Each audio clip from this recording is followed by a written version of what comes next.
और इस वक्त धर्मेंद्र प्रधान के इस्तीफे पर एक बड़ी खबर आ रही है। प्रधान का इस्तीफा मंजूर कर दिया गया है, ये सूत्रों के हवाले से खबर आ रही है। और आज इसी इस्तीफे के बाद फिर सीजेपी और सरकार के बीच वो बातचीत होती है और फिर उसके बाद जॉइंट प्रेस कॉन्फ्रेंस जो है वो की जाती है और फिर उसके बाद सीजेपी द्वारा ये ऐलान किया जाता है कि वो विड्रॉ कर रहे हैं अपने तमाम जो भी बातें हैं और जो भी ये आंदोलन जिसको लेकर ये किया गया था, क्योंकि उसका मकसद अब पूरा हो चुका है। धर्मेंद्र प्रधान जिन्होंने इस बैठक, जो आज तीसरे दौर की बैठक सीजेपी और सरकार के बीच होनी थी, उससे पहले ही अपना इस्तीफा दे दिया और एक लंबा चौड़ा जो पोस्ट है वो शेयर।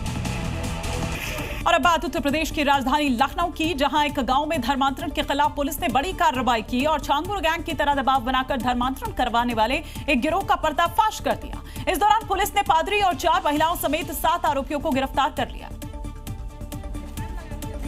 जो तमिलनाडु से लखनऊ आकर लोगों को पैसे और जॉब का लालच देकर उनका धर्मांतरण करा रहे थे और विरोध करने वालों को धमकियां भी दे रहे थे। बताया जा रहा है कि गिरोह के लोग गांव-गांव घूमकर रेकी करते थे, फिर सिलेक्टेड लोगों के घर जाकर बैठते और उन्हें धर्मांतरण के लिए तैयार करते थे। इस दौरान उन्हें ईसाई धर्म के बारे में बताने के साथ साथ लोगों को पैसे और नौकरी का लालच देकर धर्म परिवर्तन का दबाव बनाते थे, जिसकी सूचना पर पुलिस ने फौरन एक्शन लिया और गिरोह के सरगना डैनियल को धर दबोचा।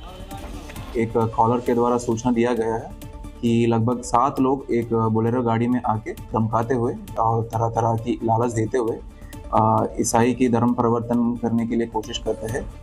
बताया जा रहा है कि छांगुर गैंग की तरह तमिलनाडु से आया डैनियल अपनी पत्नी के साथ और लोगों के साथ मिलकर धर्मांतरण करा रहा था, जिसकी फंडिंग कन्याकुमारी से हो रही थी। फिलहाल पुलिस आरोपियों के पास मिले सबूत और पूछताछ के आधार पर धर्मांतरण के नेटवर्क खंगालने में जुट गई है। स्पेन के जंगलों में लगी आग अब विकराल रूप लेती नजर आ रही है। हालात ये है कि इतिहास में पहली बार नेशनल इमरजेंसी घोषित करनी पड़ी है। इस विनाशकारी आग से बचने के लिए 20,000 से ज्यादा लोगों को सुरक्षित स्थानों पर पहुंचा दिया गया है। लेकिन इतिहास की सबसे विनाशकारी आग की इन तस्वीरों ने दुनिया को हिला दिया है। स्पेन की राजधानी मैड्रिड के पश्चिमी इलाके में अलग अलग जगह पर लगी आग विकराल रूप ले चुकी है। जंगलों में लगी आग लगातार फैलती जा रही है। अब तक 30 वर्ग किलोमीटर इलाके को अपनी चपेट में ले चुकी है। आग को फैलने से रोकने के लिए 10 हेलीकॉप्टर विमान को लगातार लगाया गया है। 2000 से ज्यादा आपातकालीन कर्मचारी, 40 से ज्यादा ग्राउंड टीम, सेना की मिलिट्री इमरजेंसी यूनिट एक्टिव है। पीएम पेड्रो साnchez ने कहा कि सरकार हालात से निपटने के लिए लगातार काम कर रही है, लेकिन प्रशासन को आग पर काबू पाने में परेशानी का सामना करना पड़ रहा है। अब तक प्रभावित इलाके से 10,000 से ज्यादा लोगों को सुरक्षित जगह पर भेजा गया, जबकि 50 घर पूरी तरह से खाक हो गए हैं।